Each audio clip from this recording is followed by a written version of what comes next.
as human beings who inhabit planet Earth. We exist as breeds that dwell and occupy a portion of the universe.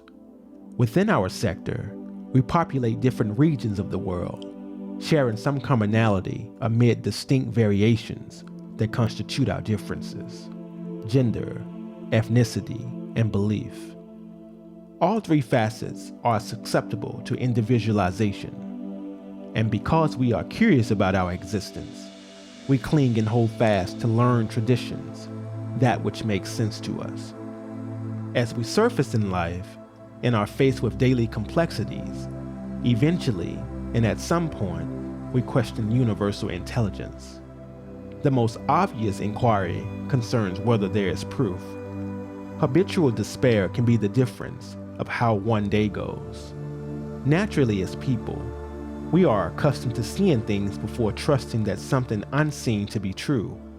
As we look around us and witness this enormous reality, why is it difficult for us to believe there is a maker of our being?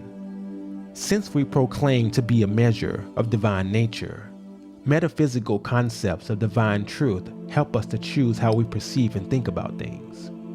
It has been my experience to learn and know that humans only complicate matters. We can only attempt to explain phenomena. Although every life has its own share of tensions and dilemmas, psychological reasonings are inadequate responses against fear, doubt, temptation, and anxiety. Yet, we are not alone.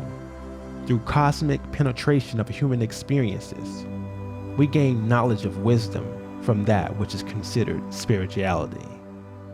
I find happiness to be a trained response. Any questions that our minds can conjure up or argue about, we only need to deepen our connection with universal intelligence to allow transformation from a self-conscious state to a humbling consciousness. Indication in life is that there will be many preachers and teachers, but none who can help us understand the divine plan for us, more than seeking and indulging for the self. If you are someone who has not come to a firm decision on the authority of universal intelligence, I invite you on a journey with the hope that spiritual counsel will speak to your heart as it speaks to mine. With every argument, there is a simple truth. Letting go of expectations, releasing attachments, silencing our egos, and facing uncertainty with faith provides assurance for that we have no control over. And because we are one through each other, being of service is the most effective way of personal study and application. Adhering to those methodologies, we might find most pleasing a simple truth and basic practice for living. As we begin our journey, I recommend that your quest for truth be identified with that which is pure and justifiable. Many people would sound convincing in their opinions, but we must utilize any wise discernment of universal intelligence to loyal our commitment. Afflictions will occur. It is essential to communicate and seek guidance from the celestial and most wise, for ignorance is blessed through supplication. Only then is the significance of knowledge obtained free in mind. And although mysticism gives way to the embodiment of truth, spiritual certainties of those who believe receive a genuine reality, a truth that reveals something much greater than themselves. As difficult as the concept of origin is to grasp, we cannot dismiss the idea due to lack of comprehension.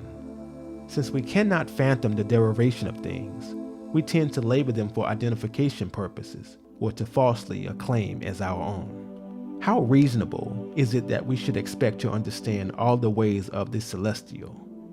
Our minds cannot grasp the depth of universal intelligence, more than an infant can understand all the ways of a parent.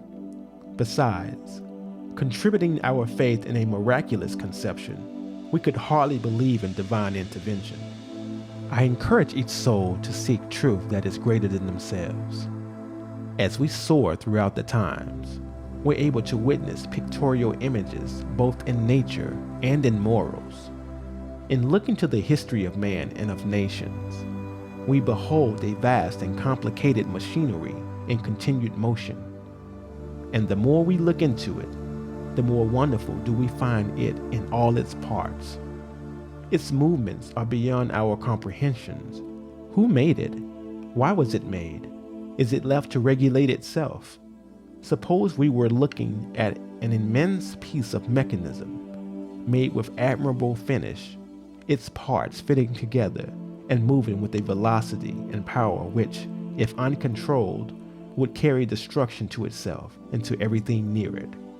Could we believe it made itself? Could we believe that it moved without having power communicated to it? Could we believe that the Maker had no purpose in view when he made it?